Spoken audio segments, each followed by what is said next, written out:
1908년 제주를 찾은 첫 한국인 목사가 있었다. 낯선 환경, 배타적 민심에도 굴하지 않고 복음을 전했던 발걸음. 제주 기독교는 그렇게 시작됐고 역사의 흐름 속에서 제주 도민들과 함께 성장해 왔다.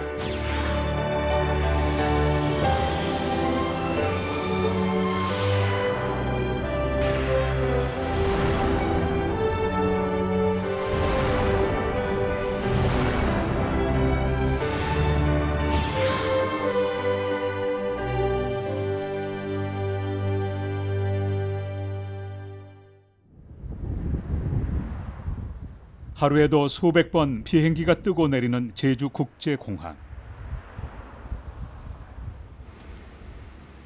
평일임에도 불구하고 관광객의 발걸음은 끊이지 않는다. 지난 2011년 세계 7대 자연경관으로 선정되면서 더 많은 사람들이 제주도를 찾고 있다.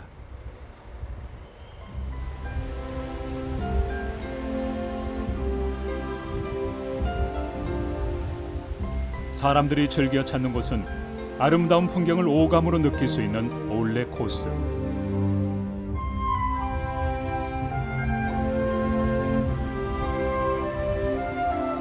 눈으로 보기엔 아름다운 자연 환경이지만 과거 이곳을 삶의 터전으로 삼아야 했던 사람들에게는 반드시 이겨내야 할 난관이었다. 그리고 100여 년 전 제주를 찾은 최초의 한국인 목사이자 제주 선교사인 이기풍 목사에게도 동일한 난관이었을 것이다.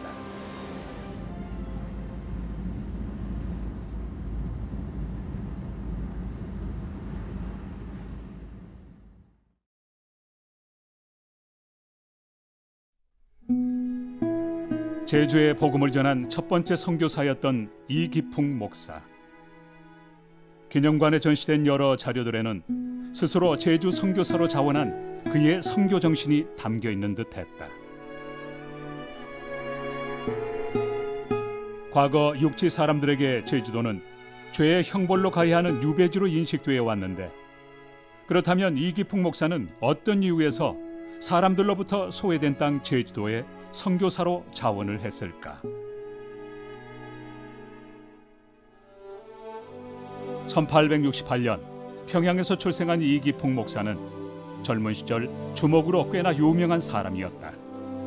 가난한 삶과 부조리한 사회에 대한 울분은 천국을 이야기하는 마페 선교사에게 돌을 던지게 만들었다. 그 후 우연히 스왈렌 선교사의 집회에 참석해 은혜를 경험한 청년 이기풍은 마페 선교사를 찾아가 지난날의 잘못을 뉘우치고 평양 신학교에 입학하는 평양의 사도 바울이자 한국인 최초의 목사가 된다. 이렇듯 복음으로 변화된 이기풍은 아직 복음이 전해지지 않은 절의 고도의 섬 제주를 마음에 품게 되었을 것이다.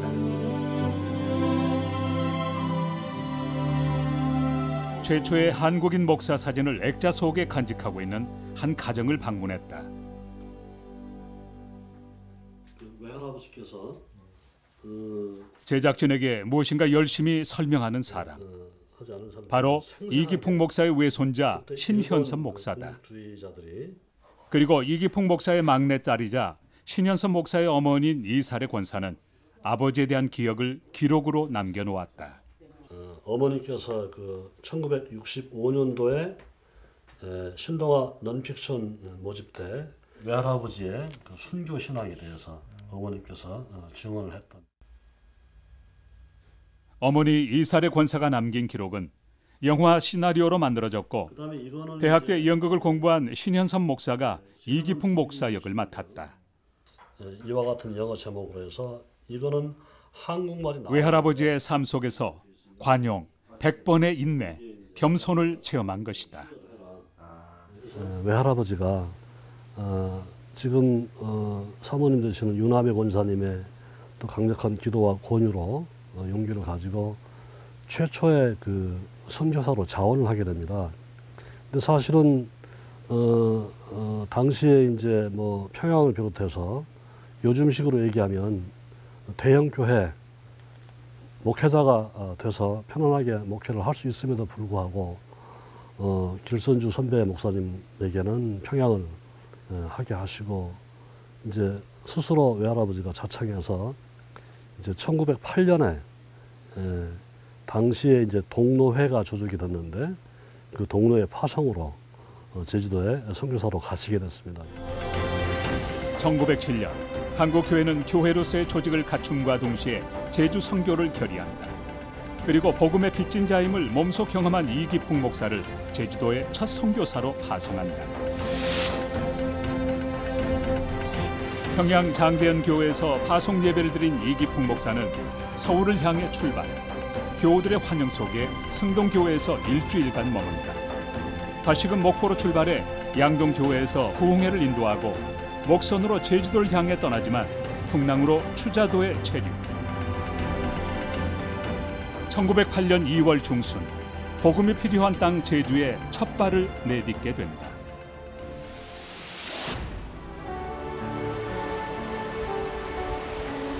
하나님이 창조하신 아름다운 섬 제주. 그러나 이곳 사람들은 창조주가 있음을 알지 못했다. 그래서 이기풍 목사는 선교의 열매를 기대하며 제주 곳곳을 다녔다. 그러나 현실은 달랐다.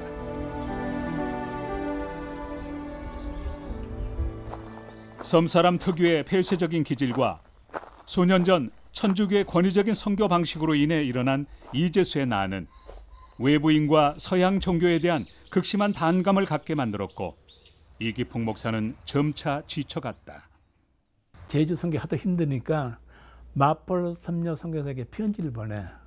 선교사님 제가 도저히 잠자리도 힘들고 일하기도 힘들고 그러니까 나 육지로 보내달라 그러니까 마포 선녀 선교사가 무슨 편지를 보내는 거 아니?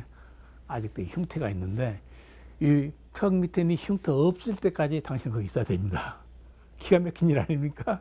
그래서 다시 이분이 또 그냥 거기서 일을 하기 시작하죠. 마페 선교사의 편지 속에 담긴 복음에 무지했던 자신의 옛 모습을 제주 도민들에게서 발견한 것일까? 이기풍 목사는 더욱 겸손한 모습으로 100번을 인내하며 관용과 사랑으로 주민들에게 다가갔고 마을 주민들도 이기풍과 복음에 대해 마음의 문을 열기 시작했다. 제주에 무엇하러 오셨습니까? 예, 나는 신약과 구약을 가지고 왔습니다. 아, 약장사이시군요. 그것은 어디다 쓰는 약입니까? 그리고 제주 선교의 첫 열매 홍순흥 장로를 만나게 된다. 이기풍 목사님이 동전을 딱 앞에다 상평 통보 그 구멍통에 동전을 내가지고 손으로 탁 튀겼다 그래요. 그 손이 이 동전에 빙 돌다가 딱 넘어지니까 글자 써진 쪽으로 해서 딱 넘어졌는데, 그러니까 그 목사님 하는 얘기가 이거 보라고. 사람이 살다가 언젠가는 죽는데, 근데 그 사람의 일생은 이쪽으로 넘어지냐 저쪽으로 넘어지냐 선택이다. 그런데 이 인생은 다 죄를 짓고 죽는데 예수를 믿으면 하나님의 아들 예수가 우리 죄를 대신해 주어서 죄로 죽는 것이 아니고 산다. 그러니까 이쪽으로 넘어지면 살고 이쪽으로 넘어지면 죽는다. 그게 선택하시오.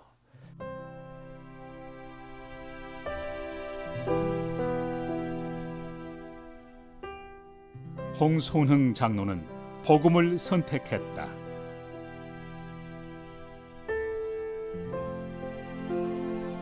육지와 단절된 섬 제주.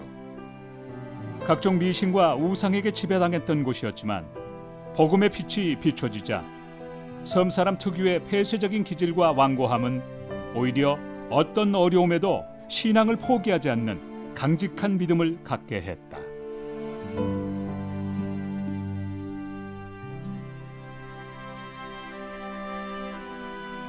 홍순흥 장로 역시 그랬다. 복음을 받아들인 그는 제주의 첫 장로가 되었고 예수 믿는다는 이유로 가문에서 쫓겨난 자신의 삶을 본토 친척 아비집을 떠난 아브라함에 비유하며 오히려 감사하게 여겼다.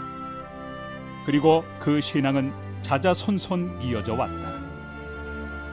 예수 믿고 집에서 쫓겨나가지고 교회 가서 목사님 집 같이 교회 안에서 생활하면서 뭐 소제도 하고 종도 치고 막 그렇게 생활했다고 그래요. 그러니까 이제 집안 가족들하고는 다 친족들은 떨어지고 예수 믿으니까 이제 또 아예 친족 그냥 다 끊어질 걸로 각오를 하시고 그 당시에는 그냥 예수 믿으면 다 끊어질 걸로 각오를 하시고 그저 좀 하나님만 모시고 참 예수 믿는 사람을 친족으로 삼고 한 주만 같이 지내다가 아이들 뒷바라지 한다 그래서 육지로 나갔다 그렇게 들었어요.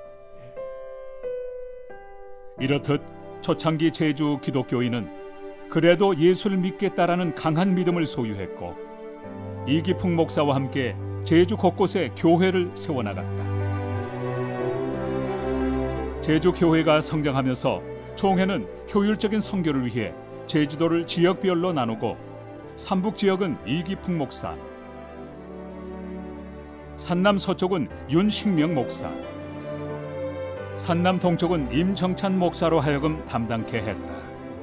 또한 각 지역을 전북노회, 전남노회, 황해노회가 분담함으로써 제주 선교는 보다 체계를 갖추기 시작했다.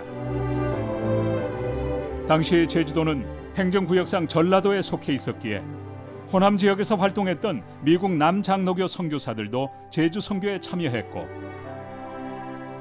교인의 대부분이 한센병 환자였던 봉선리 교회에서는 금식하여 모은 돈을 제주 선교에 써달라며 헌금하는 등 제주도는 더 이상 고립과 단절이 아닌 관심과 사랑의 대상이 되었다. 그리고 1930년 11월 14일 제주노회가 창립되면서 제주교회는 교회로서의 조직을 갖추는 등 더 큰 성장의 기틀을 마련하게 된다.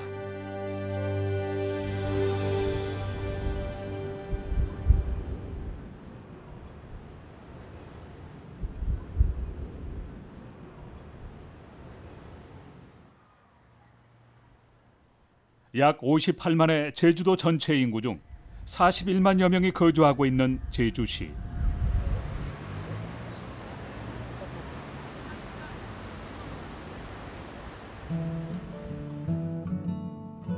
이곳에는 오랜 세월 역사를 함께 해온 관덕정이 세워져 있다. 사람들의 왕래로 항상 붐비던 이곳에서 이기풍 목사 역시 복음을 전하였다.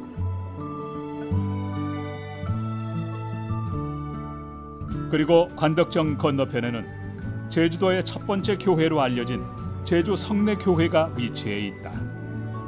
역사적 관점에 따라 의견이 다르긴 하지만 방회록 서문에는 제주교회의 시작이 제주 성내교회임을 말하고 있다.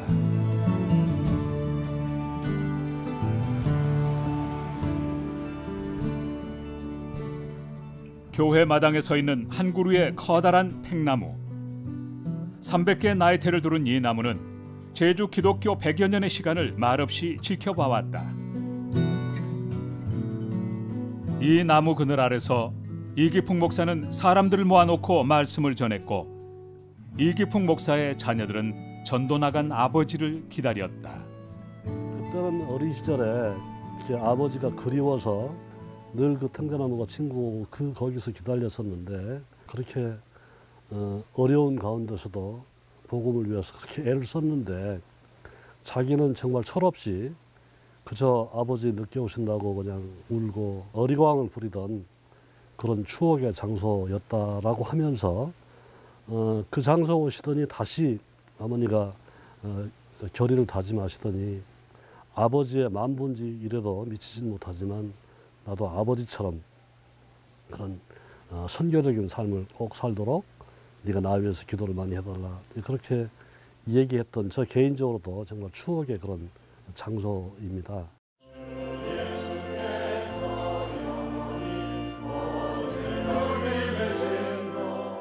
(1908년) 교회가 세워진 후 오늘날까지 매주 울려 퍼지는 찬양과 말씀의 소리. 약하고 두려워하고 심히 떨었노라. 모든 우상은 다 누가 만들어내는 거예요? 사람이 만들어내고 거기에 절을 한다니까요. 거기다 절을 하는 거예요. 그래서 100여 년 전 시작된 예배는 배를 이어 지켜져 왔고 신앙유산은 교회 곳곳에 남아 성도들에게 무언의 가르침을 주고 있었다.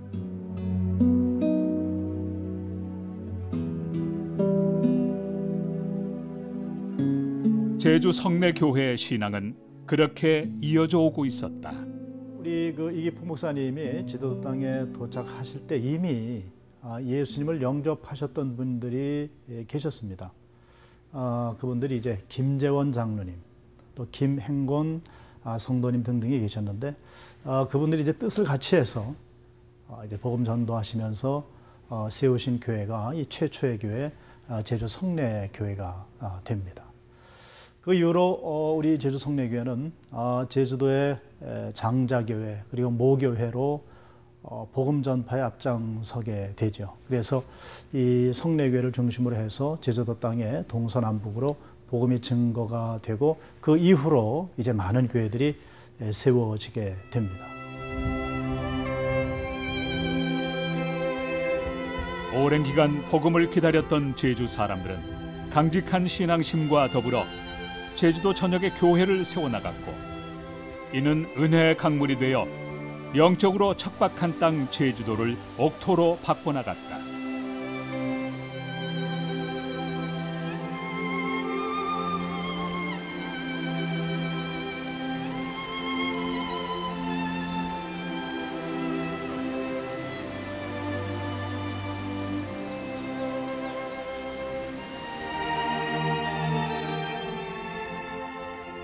그러나 이때 예기치 못한 고난이 찾아왔다. 천연 동굴이라고 하기엔 모양과 크기가 일정한 동굴들. 이곳은 일제가 만들어 놓은 해안 동굴 진지였다. 미 군함을 격퇴하기 위해 만든 이 진지에 자살 공격용 소형 선박을 숨겨 놓았었다.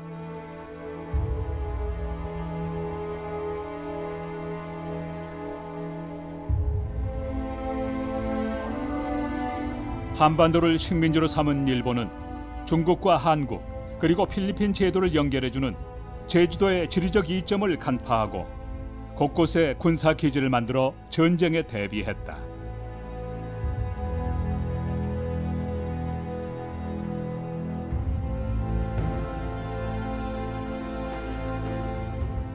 또한 일본군은 일본 본토를 사수하기 위해 제주도를 방어 기지로 삼았고 제주도민을 강제로 징용해 각종 군사시설물을 만들었다. 전쟁 말기에 일본군이 밀려오는 미군하고 맞서 싸우는 그 작전 이름이 결호작전이었습니다. 결호작전은 1호부터 6호까지는 일본 본토를 지키는 거고 7호가 제주도를 지키는 거였습니다. 그 결 7호 작전 때문에 일본군이 여기에 7만 명, 8만 명이 들어와 있었던 거고 전쟁 준비를 했던 것입니다. 제주도 사람들 중에 굉장히 많은 사람들이 강제로 끌려서 홋카이도부터 저 남양군도까지 전부 강제 징집으로 노동하러 갑니다.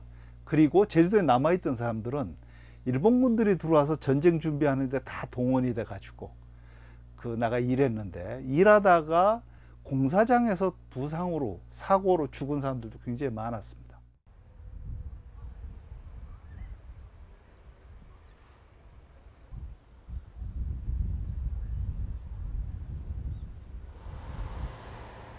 일제 강점기 당시 전국 곳곳에서 항일 운동이 일어났던 것처럼 제주도에도 항일 운동이 생겨났다.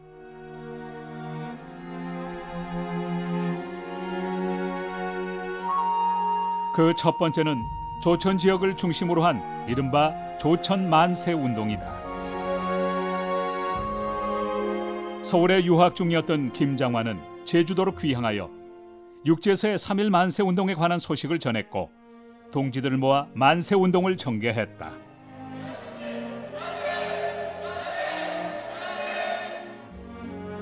(3월 21일부터) 4일간 진행된 만세 운동은 조천 인근 지역으로 확산되었는데 마지막 4일째는 무려 1,500여 명이 참석했고 조천교회 임정찬 목사와 김현배 집사는 성도들을 통해 만세 운동을 알리고 참여를 독려했다.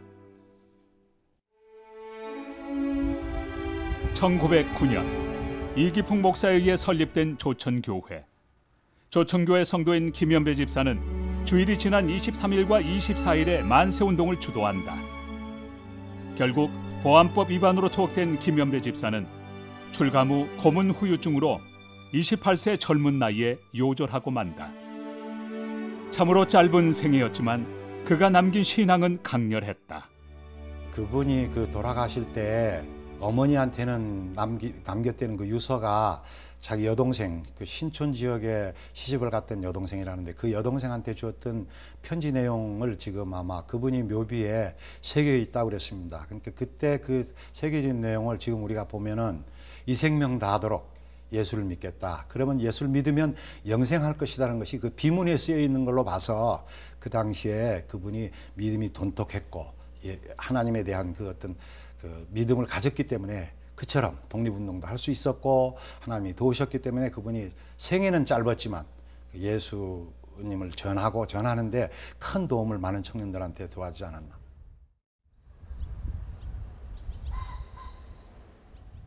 제주 역사, 그리고 대한민국 역사에서 빼놓을 수 없는 또 하나의 항일운동은 독립군 군자금 모금 운동이다. 이 군자금 모금 운동은 제주교회 초기 성도였던 조봉호 조사가 중심이 되어 이루어졌다.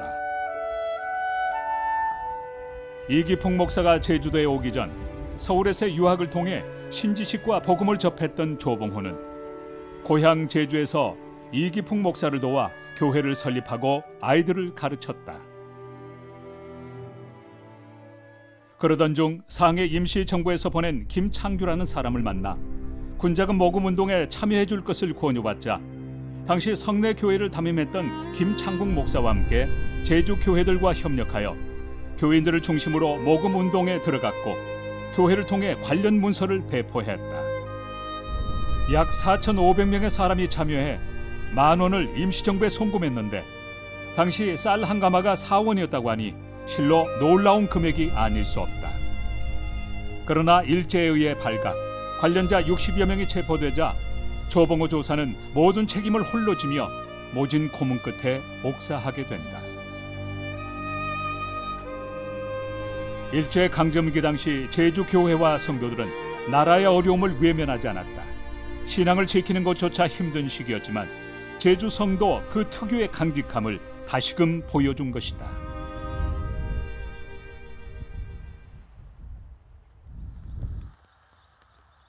일본으로부터 해방되면서 묶여있던 신앙의 자유를 되찾을 것 같았던 제주 교회는 또 하나의 순환에 직면하게 된다. 해방 이후 갈등으로 치닫는 사회 분위기, 미 군정 체제 하에서 그대로 직위를 유지하고 있는 친일파, 좌익과 우익의 이념 갈등, 이러한 요소들이 합쳐져 수많은 제주 도민들이 희생당하는 제주 4.3 사건이 발생한 것이다.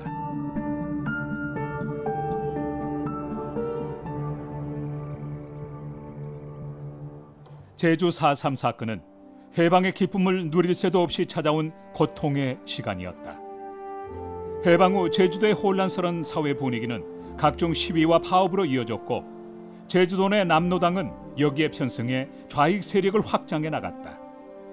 미 군정은 이를 막기 위해 우익단체 서북청년단을 비롯해 군대를 불러들였고 순수한 민간인까지 좌익 세력으로 규정하면서 수만 명의 제주도민이 희생당하는 비극적 사건이 일어난 것이다.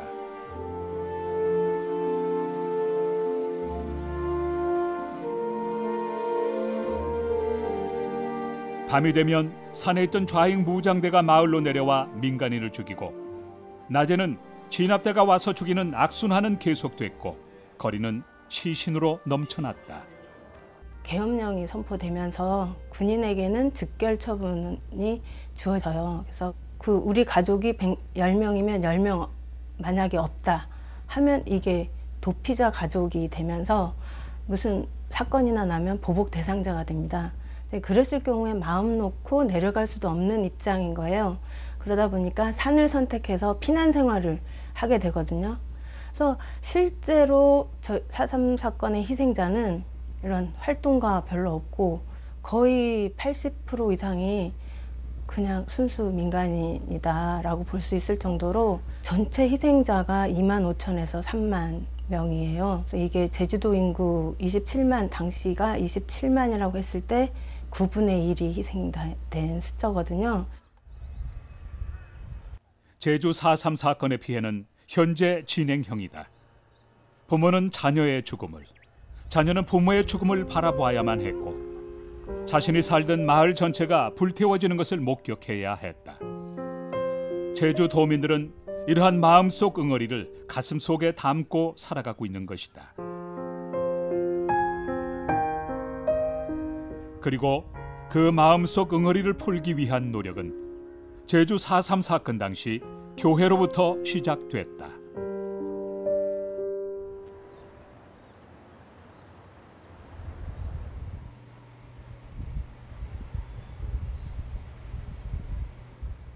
(1909년) 이기풍 목사에 의해 창립된 모술포 교회. 과거 산남 지역 선교 거점이었던 이곳은 100년의 역사를 간직하고 있는 교단 유적 교회이기도 하다.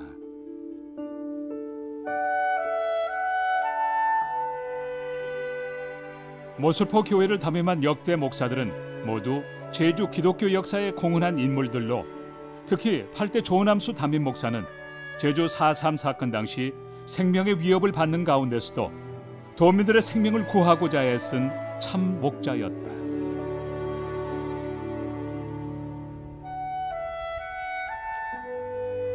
(4.3) 사건 당시 조남수 목사의 신원 보증으로 목숨을 구하고 신앙을 갖게 된 지봉수 장로. 그러나 안타깝게도 그의 형은 좌익으로 몰려 죽임을 당해야만 했다. 아니 조금 더 이대로 안 보이네. 제작진에게 당시 현장을 안내해주는 지봉수 장로는 다소 상규된 표정이었다. 예, 조금만 가슴, 조금만 세우십시오.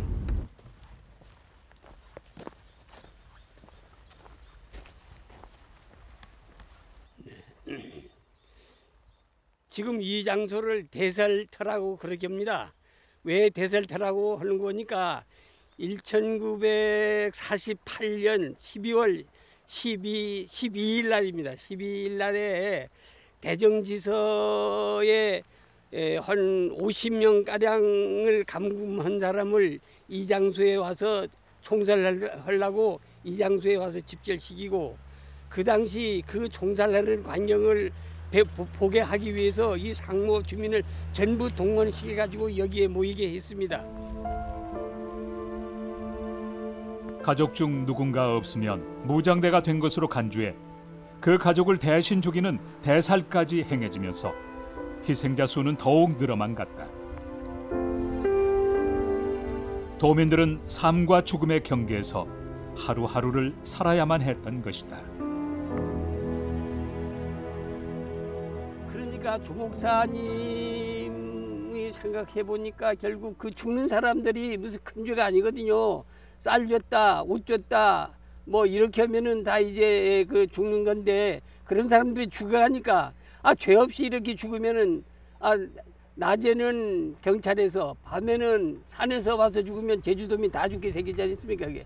그러니까 이것을 한탄해 가지고 결국 지서에 갔습니다. 결국 이 사람들이 그 입장이 딱 해가지고 그렇게 줬으니까 죄가 아니다. 그러니까 이 사람들을 살리기 위해서는 그 사람들이 자수해가지고, 그래서 자기의 반성하고 또 그렇게 하면 또 이쪽으로 돌아오고, 또 그 사람들은 살리고 해야지 그 사람 다 죽이면 되느냐고, 이런 굳은 각오로 가서 여기 그때 문형순 지서장이 있을 때 그 지서장한테가 말하니까 그렇게 하자고, 그렇게 하고, 그 다음엔 지서장하고 같이 이제 부대에 들어가 가지고 그 계엄사령부에 가가지고 그 얘기를 하니까 그러면 좋다. 그러면은 자수한 사람은 전부 이제 죽이지 않고 살릴 걸로. 그래서 강연을 와서 여기 자수 강연을 했는데 결국 누가 얼른 자수를 잘 안 했습니다. 그래도 조 목사님이 이제 다 자수 아니면 다 죽을 건데, 내가 이제 결국 목사 입장에서 만약에 제가 이제 강연을 말을 들어가지고 자수한 사람이 죽으면 나도 죽겠다. 그러면서 이제 나를 조남수를 믿지 말고 내 목사 양심을 믿으라. 그렇게 하니까 몇 사람이 자수를 하기 시작했는데 그 사람들은 다 살아났습니다. 여러분, 저는 기독교 목사입니다. 여러분들이 공부의 기준 쌀과 옷은 살기 위해서 어쩔 수 없이 한 행동인 것을 알고 있습니다. 그러나 그것은 잘못된 행동이니 자수하십시오. 자수했는데 변을 당한다면 저도 같이 죽겠습니다. 조남수 목사의 진심은 도민들의 마음을 움직였다. 2번, 3번, 150번까지의 자수 강연을 했고 그 자수한 사람들이 3천여 명이나 됐다고 하는 사실입니다. 이것은 대단히 중요한 일인데요. 자, 보통 무엇이 옳으냐 그르냐를 떠나서 죽이는 사람이 있었고 그리고 죽는 사람, 가해자와 피해자만 있는 상황 아닙니까? 그래서 아픔을 가지고 평화박물관을 만들었죠. 가해자는 가해자 나름대로, 피해자는 피해자 나름대로 아픔이 있는데, 그런데 거기에 제주도의 자존심이라고 할 수도 있고 또 평화를 사랑하는 이민족의 어떤 화해자가 있었다고 하는 사실입니다. 그 일을 조남수 목사님이라고 하는 분이 화해자로서 그들에게 자수 강연을 했고 그분들이 수많은 사람들이 자수를 했다. 이런 것들이, 이 아름다운 그림들이 평화박물관에 그려져야 되지 않겠습니까? 그래야 정말로 평화박물관이 가치가 있고요. 또 제주도 사람으로서 많은 사람이 죽고 죽이고 한 이런 것들이 제주도는 이런 살리는 정신도 있었어. 이렇게 자랑도 되어줄 수 있는 거 아닌가 싶습니다.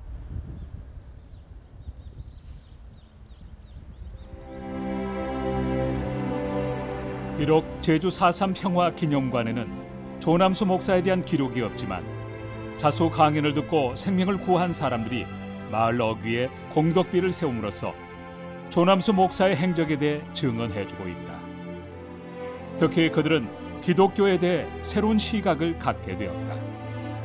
서양 종교, 조상 대대로 내려오는 전통을 배격하는 종교가 아닌 생명을 살리고 이웃을 사랑하는 종교로 기독교를 받아들였고, 이는 제주 4.3 사건이 끝난 후 제주 교회가 한층 더 자라나는 계기가 되었다.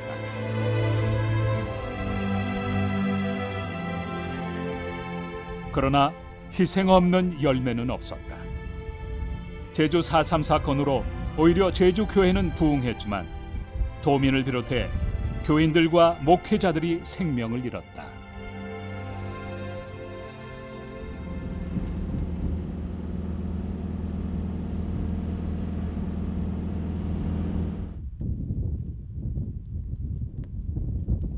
조남수 목사와 함께 제주 4.3 사건 당시 빼놓을 수 없는 또 한 명의 목회자가 바로 이도종 목사다. 애월 금성리에서 태어난 이도종 목사는 제주 출신 첫 목사이자 첫 순교자로 제주 기독교 역사에 큰 족적을 남겼다. 그의 생가는 현대식으로 바뀌었지만 작은 흔적까지는 지워지지 않은 듯했다.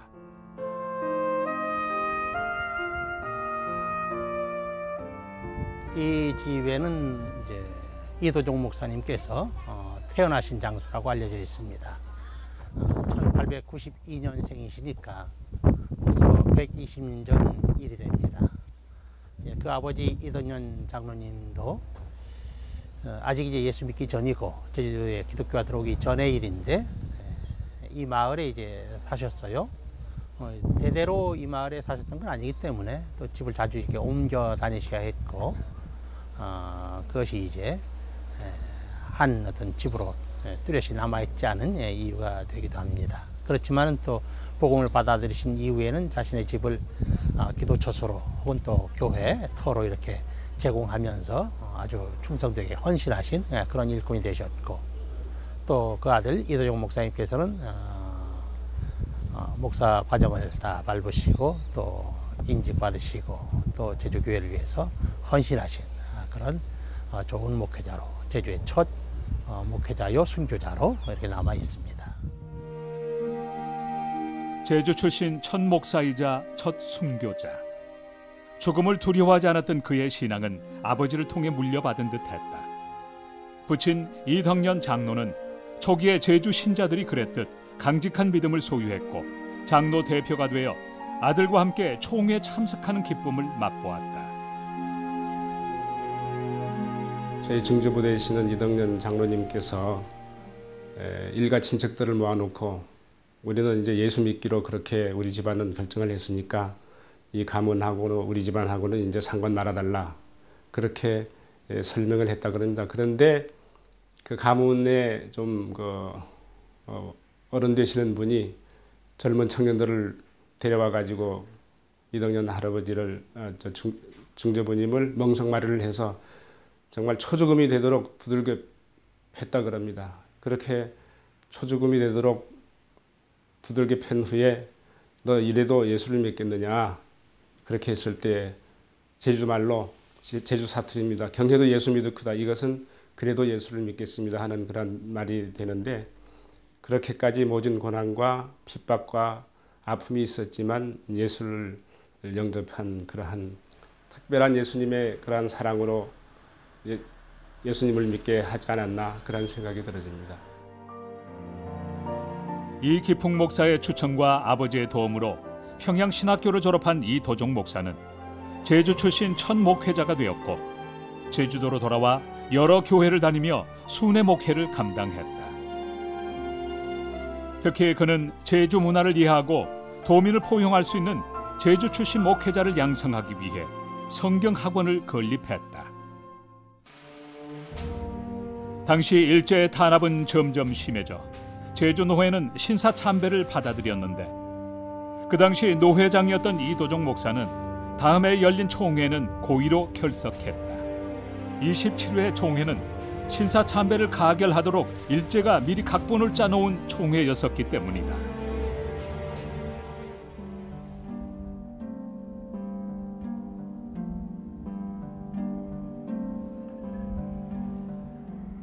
혼란의 시기, 무엇이 옳고 그른 것인지, 무엇이 성도를 위한 것이고 신앙을 지키기 위한 것인지 알 수 없었던 시간.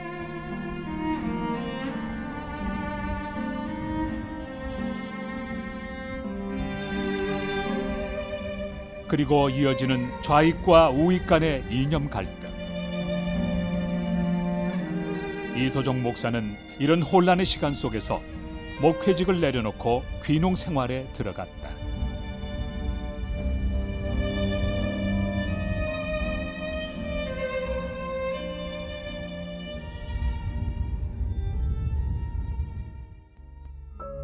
일제 강점기가 끝난 후 제주 교회 재건을 위해 애쓰고 있던 후배 조남수 목사는 이도종 목사를 찾아와 다시금 교회로 돌아와 줄 것을 부탁했고 이도종 목사는 자신이 살고 있던 고산에서 대정 화순 지역을 다니며 교회를 돌보기로 했다.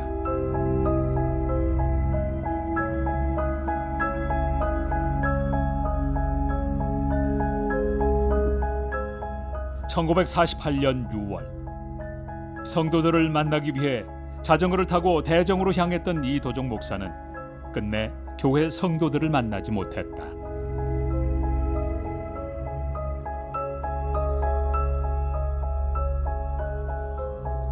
주일이 되어도 이도종 목사가 오지 않자 사람들은 그를 찾아 나섰지만 행방을 알 수는 없었다. 이 인양동 고분다리 지역이 이도종 목사님이 고산에서 우리 대종교회를 향해 오시다가 제3무장대하고 맞닥뜨려서 목사님이 순교하신 그 현장입니다.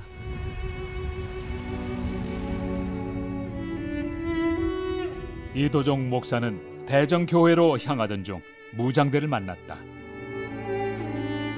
그 당시 좌익 세력은 기독교를 적으로 보고 교회에 불을 지르는 등 제주 4.3 사건 당시 교회를 공격했다. 그럼에도 불구하고 이도종 목사는 무장대에게 자신의 신분이 목사임을 당당히 밝혔다. 목사님을 하시는 모든 분들이 이 4.3 사건이 끝날 때까지만 순회 목회를 중단하라고 이렇게 말렸지만 목사님은 나는 하나님의 종이 아닙니까? 하나님의 종인 나 살기 위해서 내가 맡은 그런 성도들을 내가 어떻게 저버릴 수가 있겠습니까?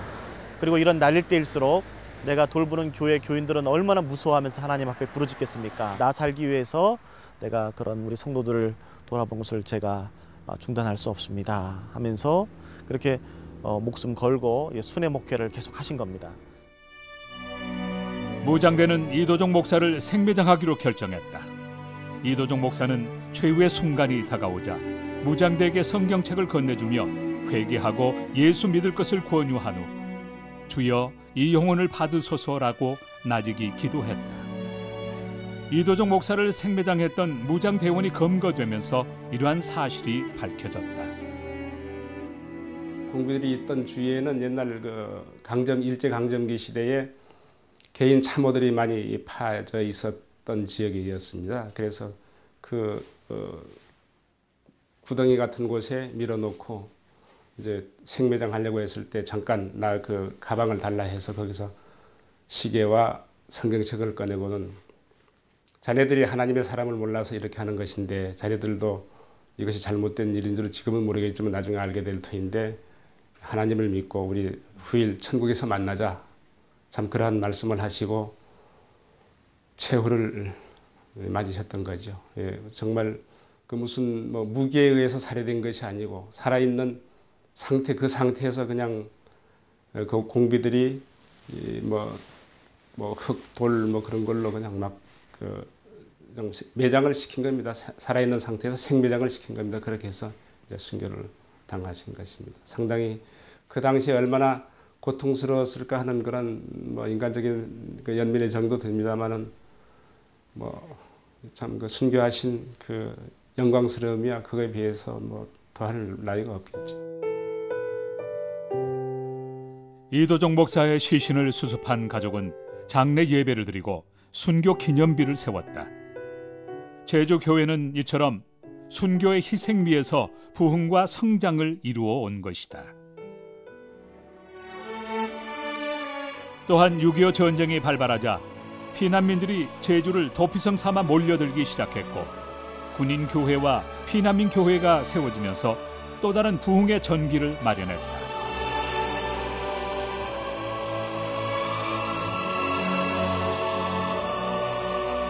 그리고 2008년 제주 선교 100주년을 맞아 드려진 기념 예배에서는 분열된 장로 교단이 연합으로 예배 드림으로써 교단 분열의 아픔이 제주에서 치유되는 감동의 순간을 연출했다. 제주에 기독교가 들어오면서 나는 이 제주 사회의 어떤 정신적인 계획을 이루는데 기독교가 임하지 않았는가. 왜냐하면 사람들이 사고를 바꾸는 거예요. 다른 사람에게 나눠줄 줄 알고 또 꿈을 가지게 만들잖아.